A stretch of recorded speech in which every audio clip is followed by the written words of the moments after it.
মাসি, ঝাল একদম কম দিও। দীপু ঠাকুরপোর কাল রাত থেকে পেটটা ভালো না। সেটা দেখলাম, চিন্তা করো না। আজ শুধু মসুরির ডাল আর হালকা খিচুড়ি বসাচ্ছি। ভালো করেছো। আর শোনো, ওর জন্য আলাদা করে একটু লেবুর শরবতও করে রেখো। ঠিক আছে মা, তুমি না বললেও আমি খেয়াল রাখতাম। বড় বৌদি, তুমি বড্ড ভালো মানুষ, তাই তো সবাই তোমাকে এত মান্য করে। যা মাসি, এসব বলতে নেই। কি রান্না হচ্ছে গো মাসি? সারা বাড়িতে তো শুধু ডালের গন্ধই পাচ্ছি। আর কিছু রান্না হচ্ছে না আজ? আজ হালকা রান্না হচ্ছে গো ছোট বৌমা। দীপু বাবুর শরীরটা... শরীর খারাপ মানেই কি সবাইকে না খেয়ে থাকতে হবে? আজ ছুটির দিন, আমার স্বামী সারা সপ্তাহ খেটে আজ বাড়িতে, একদিন একটু ভালো মন্দ কিছু খাবে না? নীলিমা, আমি বলেছি হালকা রাঁধতে। জ্বর গায়ে ভারী মশলাদার খাবার হজম হবে না রে, শরীরটা আরো খারাপ করবে। তোমার এত জ্ঞান, তাহলে তুমি তো জানোই ওরা ছুটির দিন, অন্তত আজকে একটু ভালো মন্দ তো খাবে। আমি তো ওর ভালোর জন্যই বলেছি। দুপুরে ওকে নিজে হাতে খাইয়ে দিস, দেখবি ভালো লাগবে।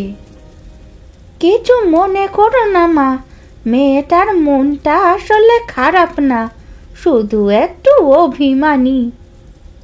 জানি তো মাসি, সংসারে এমন একটু আধটু হয়, এতে কিছু হয় না। ও হয়তো ভাবে আমি ওর সংসারে বেশি কথা বলছি, কিন্তু আমি তো শুধু চাই সবাই ভালো থাকুক। কি হলো, সকাল সকাল এত গল্প কিসের? কিছু না গো, তুমি বরং হাত মুখ ধুয়ে এসো, খাবার বেড়ে দিচ্ছি। নীলিমার গলা শুনলাম মনে হলো। না গো, একটু অভিমান করেছি, এই যা, ও মিটে যাবে। মাসি, একটু ভালো তরকারিটা বেড়ে রিমির জন্য নিয়ে যেও তো। মেয়েটা সারা দিন একা একা পুকুর ঘাটে বসে থাকে, ঠিক মতো খাওয়াও হয় না। নিয়ে যাচ্ছি মা। মেয়েটা যা লাজুক, নিজে চেয়ে খেতেও পারে না। আদিক্ষে তো দেখা যায় না বাপু, এদিকে নিজেদের খাবার কথা থেকে চলবে তার ঠিক নেই, আবার অন্যকে নিয়ে চিন্তা। আমাদের ঘরে তো অভাব নেই, একটু ভাগ করে খেলে কমে যায় না কিছু। তুমি তো সবসময় ওদের হয়েই কথা বলো দিদি, বাস্তবটা তো আমাকেই বুঝতে হয়, সংসার চালানো তো অত সহজ নয় না। ঠিক আছে বোন, তুই যেভাবে ভালো মনে করিস, আমি তো শুধু বলছিলাম। রিমি, ও রিমি, দেখ কি নিয়ে এসেছি। কি এনেছো ঠাকুমা? মাছ ভাজা? গন্ধেই তো বোঝা যাচ্ছে। হ্যাঁ রে পাগলি, মালতী নিজে হাতে বেড়ে পাঠিয়েছে তোর জন্য। খুশি তো? মালতী কাকিমা না থাকলে আমি হয়তো ভুলেই যেতাম মাছ ভাজার স্বাদ কেমন হয়। তুমি জানো ঠাম্মা, কাকিমা আমাকে বলেছিল মন দিয়ে লেখাপড়া করতে, তাহলে নাকি আমি বড় হয়ে যা হতে চাই তাই হতে পারবো। সত্যি বলেছে? কি হতে চাস তুই বড় হয়ে? জানি না গো এখনো ঠিক, তবে এমন কিছু হতে চাই যাতে তোমাকে আর কারো বাড়িতে কাজ করতে না হয়। পাগলি মেয়ে একটা, খেয়ে নে তো এবার, মাছ ভাজা ঠান্ডা হয়ে যাচ্ছে। ঠাম্মা, তুমি এত কষ্ট কেন করো রোজ? আমি বড় হলে তোমাকে আর কোনো কাজ করতে দেব না, দেখো, শুধু বিশ্রাম নেবে তুমি। সে অনেক দূরের কথা রে, আগে বড় হ, পড়াশোনা কর মন দিয়ে, তাহলেই হবে। ঠাম্মা, তুমি না বললে তো আমি কোনোদিন এত ভালো মাছ খেতেই পারতাম না। ভাগ্যিস মালতী মায়ের মনটা এত ভালো, না হলে তোর কপালে জুটতোই না রে।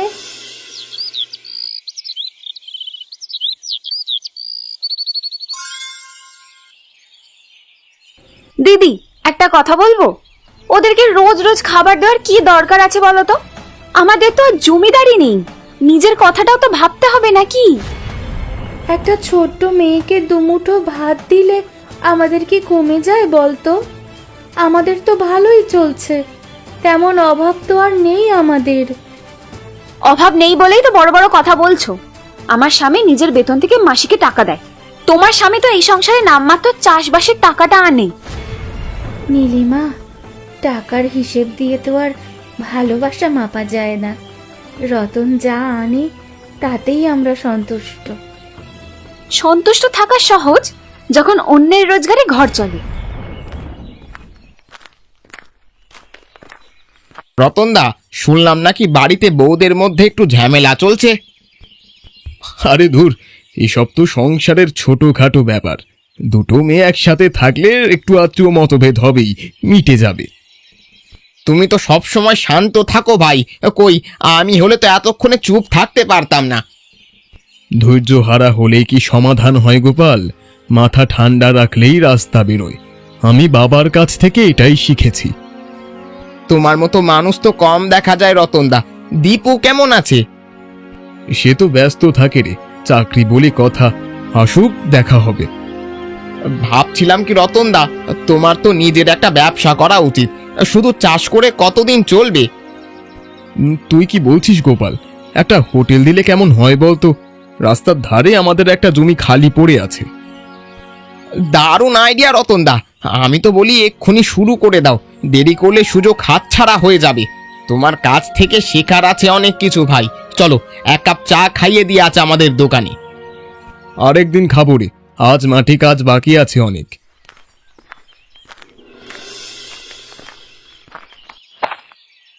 কি হয়েছে নীলিমা?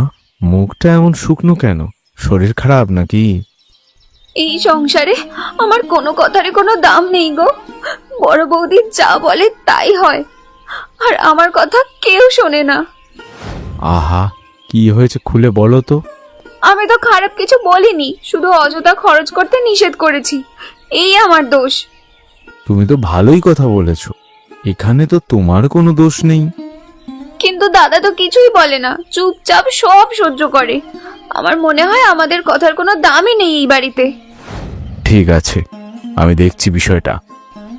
সত্যি বলছো? তুমি সত্যি দাদার সাথে কথা বলবে? হ্যাঁ, তুমি চিন্তা করো না, আমি ঠিক কোনো ব্যবস্থা করব।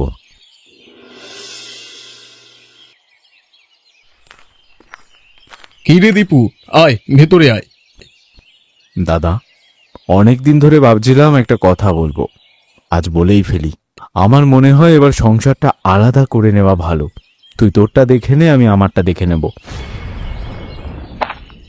হঠাৎ এই কথা কেন মনে হলো তোর? কিছু হয়েছে? না মানে এমনি মনে হলো, দুই পরিবার একসাথে থাকলে টুকটাক অসুবিধা তো হয়ই। ঠিক আছে দীপু, তুই যা ভালো মনে করিস, আমি রাজি। দাদা, আমার কথায় রাগ করিস না। আমি শুধু চাই নিজেদের মতো স্বাধীন থাকি সবাই, কোনো ঝামেলার দরকার নেই। আচ্ছা, নীলিমাকে গিয়ে বল সব ঠিক হয়ে যাবে।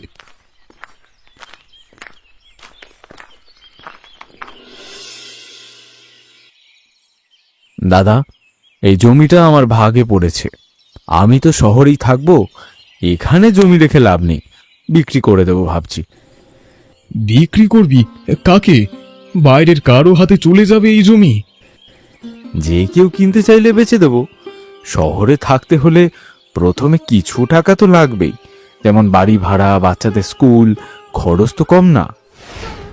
তুই যখন চলেই যাবি তাহলে আমাকেই দিয়ে দে জমিটা। আমি আস্তে আস্তে তোকে দাম মিটিয়ে দেব। বাবা মায়ের স্মৃতি অন্য কারো হাতে যাক, এটা আমি চাই না রে। ঠিক আছে দাদা, তবে দাম কিন্তু বাজার দর অনুযায়ী দিতে হবে। আমি কিন্তু ছাড় দেব না। দেব রে, চিন্তা করিস না। আমার ভাইয়ের কাছ থেকে ফাঁকি দেওয়ার ইচ্ছা আমার নেই। দাদা, তুই কিছু মনে করিসনি তো? আমি জানি বাড়িটা তোর ভাগে গেছে, জমিটাও তুই নিচ্ছিস, কিন্তু মনে করার কি আছে রে? প্রত্যেকের নিজের জীবন, নিজের স্বপ্ন। তুই বড় হবি, উন্নতি করবি, এটাই তো আমি চাই ছোট থেকে। তুই সবসময় এমন কেন দাদা? নিজের জন্য তো কিছুই চাস না। চাই তো, তোর ভালো থাকা দেখতে চাই, এটাই আমার চাওয়া। মনে আছে দাদা, ছোটবেলায় তুই আমাকে কাঁধে চড়িয়ে এই মাঠ দিয়ে স্কুলে নিয়ে যেতিস? মনে থাকবে না? তুই তখন এত ভারী ছিলি, আমার কোমর ব্যথা হয়ে যেত। যা, বাজে বকিস না তো। তুই যেখানেই থাকিস মনে রাখিস, এই বাড়ির দরজা তোর জন্য সব সময় খোলা। মনে থাকবে দাদা। মাসি, এই নাও তোমার শেষ মাইনেটা। আমরা তো এবার থেকে শহরেই থাকবো, তাই আর কাজে আসার দরকার নেই তোমার। ঠিক আছে ছোট বৌমা, এতদিন কাজ করলাম, তোমাদের অনেক ভালোবাসা পেলাম। ভালো থেকো তোমরা শহরে গিয়ে। শুনলে, দীপু ঠাকুরপোরা তো একেবারে শহরেই থেকে যাবে। হ্যাঁ, ভাবছিলাম ওখানে কি করা যায়। শুধু চাষবাস দিয়ে তো আর সংসার বড় হবে না, একটা বাড়তি রোজগারের পথও দরকার। একটা কথা বলি, ওখানে যদি একটা ভাতের হোটেল দাও, রাস্তার ধারে জমি, লোকজনের আনাগোনাও ভালো, বাস স্ট্যান্ড থেকেও তো কাছে। আরে তুমি তো দেখি আমার চেয়েও এক ধাপ এগিয়ে চিন্তা করে ফেলেছো। হোটেলের কথা তো আমার মাথাতেও আসেনি এভাবে। সংসার তো দুজনে মিলেই চালাতে হয়, তাই না? আমিও তো একটু হাত লাগাতে পারবো ওখানে। ঠিক আছে, কালই গোপালের সাথে কথা বলে দেখি কিভাবে শুরু করা যায়। তুমি সাথে থাকলে আমার সাহস দ্বিগুণ হয়ে যায় মালতী। আমি তো সব সময়ই আছি তোমার সাথে। কবে থেকে শুরু করবে কাজ? দেখি, সামনের সপ্তাহতেই গোপালকে ডেকে মিস্ত্রি ঠিক করব।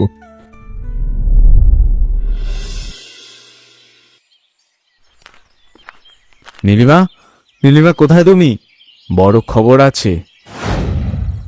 কি হলো গো, এত ডাকাডাকি করছো কেন? ভয় পাইয়ে দিলে তো। আমার প্রমোশন হয়ে গেছে, এখন আমি এই কোম্পানির রিজিওনাল ম্যানেজার। দেবাশিস বাবু নিজে এসে জানিয়ে গেলেন। সত্যি বলছো? আমার তো বিশ্বাসই হচ্ছে না। আমি জানতাম তুমি একদিন অনেক অনেক বড় হবে। বাবা, তার মানে আমরা আরো বড় ফ্ল্যাটে যাব? হ্যাঁ মা, এবার তোদের জন্য আরো ভালো স্কুল আর ভালো বাড়ি সব হবে। সত্যি ভগবান আমাদের উপর সদয় হয়েছেন। এত কষ্টের পর আজ এই দিন দেখলাম। শোনো না, এই আনন্দে একটা বড় খাবার অনুষ্ঠান করলে কেমন হয়? অফিসের সবাইকে ডাকবো, বড় স্যারকেও, আশেপাশে সবাইকেও। দারুণ আইডিয়া। এবারে সবাইকে দেখিয়ে দেব দীপু আর সেই গ্রামের সাধারণ ছেলেটা নেই। গ্রামের কথা বলছো যখন, দাদা বৌদিকেও ডাকবে নাকি? না, ওরা তো এসবে অভ্যস্ত না। ঠিক বলেছ, শহুরে অনুষ্ঠানে ওদের ভালো লাগবে না হয়তো। চলো কাল থেকে তালিকা বানানো শুরু করি, কাকে কাকে ডাকবো। এই শুনছো, শাড়িটাও কিন্তু নতুন কিনতে হবে এই উপলক্ষে। পুরোনো শাড়ি কিন্তু চলবে না এত বড় পার্টিতে। যা মন চাই কিনে নাও, আজ তো তোমারও আনন্দের দিন।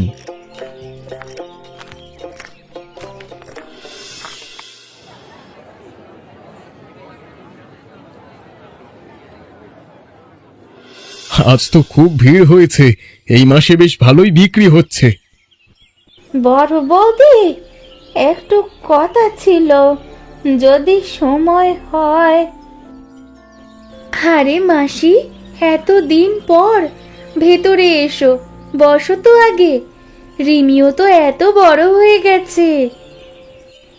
কাজের অভাবে খুব কষ্টে আছি বৌমা। রিমির পড়াশোনাটাও প্রায় বন্ধ হয়ে যাচ্ছে টাকার অভাবে। ভাবলাম যদি একটু সাহায্য করতে পারতে। মাসি, এত ইতস্ত করছো কেন? দীপু চলে যাবার পর তো আমাদের ঘরটা ফাঁকাই পড়ে আছে। রিমি আমাদের বাড়িতেই থাকুক, ওর পড়াশোনার সব দায়িত্ব আমাদের, আর তুমি আমাদের হোটেলে টুকটাক কাজ করো। হ্যাঁ মাসি, আমাদের তো নিজেদের কোনো সন্তান নেই। রিমিকে নিজের মেয়ের মতোই মানুষ করব আমরা। ওর স্কুল, বই, সব দায়িত্ব আমাদের। সত্যি বলছো কাকিমা? আমি তোমাদের কাছে থাকতে পারবো? আমি খুব ভালো করে পড়াশোনা করব, তোমাদের কখনো আমি কোনো লজ্জায় ফেলবো না।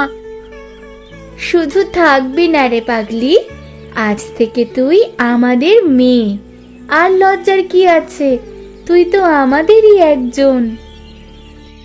মাসি, তুমিও এখন থেকে চিন্তা কম করবে, যা দরকার আমাদের বলবে। কাকা বাবু, আমি বড় হয়ে তোমাদের এই হোটেলটাকে আরো বড় করে দেব, দেখো। সে দেখা যাবে, আগে ভালো করে পড়াশোনা কর। জানো, আজ দীপুর কথা খুব মনে পড়ছিল। কতদিন দেখা হয়নি, ফোনেও ঠিকমতো কথা হয় না আজকাল। চলো একদিন শহরে গিয়ে দেখা করে আসবো ভাবছি।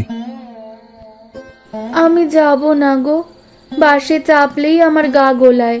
তুমি ঘুরে এসো, ভালো লাগবে দেখলে। ওদের বাচ্চাদের জন্য কিছু নিয়ে যেও। হ্যাঁ, দেখি সামনের সপ্তাহে যাব। অনেক দিন হয়ে গেল, মনটা কেমন করছে।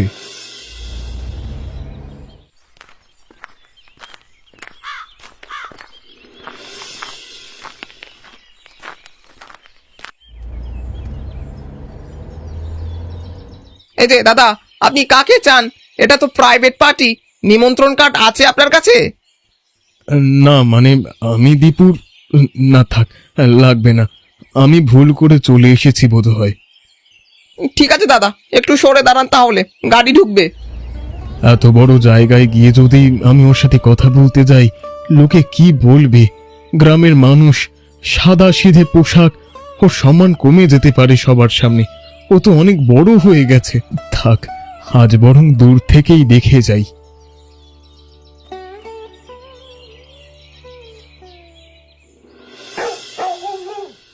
কি হলো গো, এত রাত করে ফিরলে যে?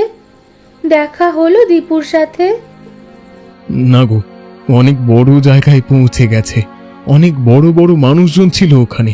অফিসের বড় বড় স্যার পর্যন্ত এসেছিলেন। আমি মুখ্য সূক্ষ্ম মানুষ, ওই ভিড়ে গিয়ে ওর সম্মান কমাতে চাইনি। এত দূর গিয়ে দেখা না করেই ফিরে এলে? ও তো তোমার নিজের ভাই। থাক না মালতী, ও ভালো আছে, খুশি আছে, এটাই তো আসল কথা। আমি গিয়ে বিরক্ত করতে চাইনি। তুমি বড্ড বেশি ভাবো অন্যদের কথা, নিজের কথা কখনো ভাবো না। আমার আর কি চাওয়ার আছে বলো? তুমি আছো, এই সংসার আছে, এটাই তো যথেষ্ট। তবু বলি, নিজের মনের কষ্টটা কখনো লুকিয়ে রেখো না আমার থেকে। আমি তো আছি তোমার পাশে সব সময়। জানি গো, তুমি আছো বলেই তো আমি এত শক্ত থাকতে পারি। একদিন আমি এমন কিছু করে দেখাবো যাতে বাবার সম্মান রক্ষা হয়, কেউ যাতে বাবাকে হেয় করতে না পারে। আমাকে পারতেই হবে। দীপু, একটা সুখবর আছে তোমার জন্য। তোমার নতুন পোস্টিং হয়েছে একটা গ্রামীণ এলাকায়। শুনলাম ওটা তোমার নিজের গ্রামই। ওখানে পোস্টিং হলে তোমারও খুব ভালোই হবে। আমার গ্রামে? কতদিন যায়নি ওদিকে স্যার, ভালোই হবে। ওখানে গিয়ে শুধু স্থানীয় জেলা প্রশাসকের একটা অনুমোদনের স্বাক্ষর নিয়ে নিতে হবে, তাহলেই আমাদের নতুন প্রজেক্টের কাজ শুরু হয়ে যাবে। কাজটা তোমার হাতে দিলাম, তুমি তো ওই এলাকারই মানুষ। ঠিক আছে স্যার, আমি ব্যবস্থা করছি, চিন্তা করবেন না। নীলিমা, আমার পোস্টিং হয়েছে আমাদের গ্রামে। আমরা গ্রামে যাচ্ছি। কতদিন দাদার সাথে দেখা হয় না, খবরও নিই না ঠিক মতো, শুধু মাঝে মধ্যে ফোনেই কথা হয়। বাহ, এটা তো খুব ভালো খবর। সত্যি অনেক দিন হয়ে গেল। চলো এবার যাই, আমারও মনটা কেমন করে জানো মাঝে মধ্যে। সেই ভালো, অফিসের কাজও হবে, নিজের গ্রামেও থাকা হবে। শুনেছি ওদের হোটেল নাকি খুব ভালো চলছে এখন। আমারও জানো তো মাঝে মাঝে সেই পুরোনো দিনগুলোর কথা খুব মনে পড়ে। বৌদিকে অনেক কথা শুনিয়েছিলাম, আজ ভাবলে খুব খারাপ লাগে। সবাই ভুল করে নীলিমা, বয়স বাড়লে বোঝা যায়। এবার গিয়ে ভালো করে সবার সাথে সময় কাটাবো।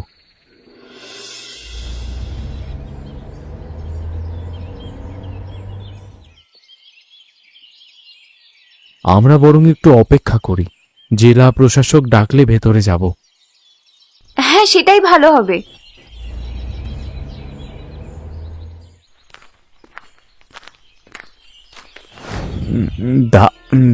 দাদা তুই এই গাড়ি করে নামছিস? এই গাড়ি থেকে তো জেলা প্রশাসকের নামার কথা। নামছি তোরে, তবে আমি নই। তোর জেলা প্রশাসক এক্ষুনি বেরোবে গাড়ি থেকে। মানে দাদা তুমি এখানে কি করছো? আর এই গাড়ি? বাবা মা এসো এসো। বাবা মা মানে? দাদা ইনি কে? তুই আমাকে কিছু বলিসনি তো কোনোদিন। চিনতে পারলি না রিমিকে? আরে এই তো সুলতা মাসির নাতনি। তোরা শহরে চলে যাওয়ার পর থেকে ওরা আমাদের কাছেই থাকে। ওই আজ এই জেলার প্রশাসক। চলো ভেতরে চলো সবাই, বাইরে দাঁড়িয়ে কথা বলার কোনো দরকার নেই। রিমি মানে ম্যাডাম, আমার পোস্টিং এখানে হয়েছে। আমাদের প্রজেক্টটা শুরু করতে হলে আপনার একটা স্বাক্ষর লাগবে। কাকা বাবু, আপনি আমাকে নাম ধরে ডাকতে পারেন। আজ আমি যা হয়েছি তার পুরো কৃতিত্ব ওই বাবা মায়ের। তারাই আমাকে থাকতে দিয়েছে, খেতে দিয়েছে, পড়াশোনার সব খরচ দিয়েছে, তাই আমি আজ এই জায়গায়। তুই আমাদের সবচেয়ে বড় সম্পদ রে মা। কোনো জমি কোনো বাড়ি এর সমান হবে না। আজকের দিনটা দেখার জন্যেই বেঁচেছিলাম বৌমা। আমার নাতনি আজ এত বড় অফিসার, তোমরা ছাড়া এটা কখনোই হতো না। ঠাম্মা, তুমি না থাকলে আমি আজ এখানে দাঁড়াতেই পারতাম না। আমি তো শুধু তোকে বড় করেছি রে মা। আসল হাত তো রতন বাবা আর মালতী মায়ের। তুই যেদিন প্রথম আমাদের বাড়িতে এলি সেদিনই বুঝেছিলাম তুই কিছু একটা করবি জীবনে। তোমাদের বিশ্বাসটাই তো আমার শক্তি ছিল কাকিমা।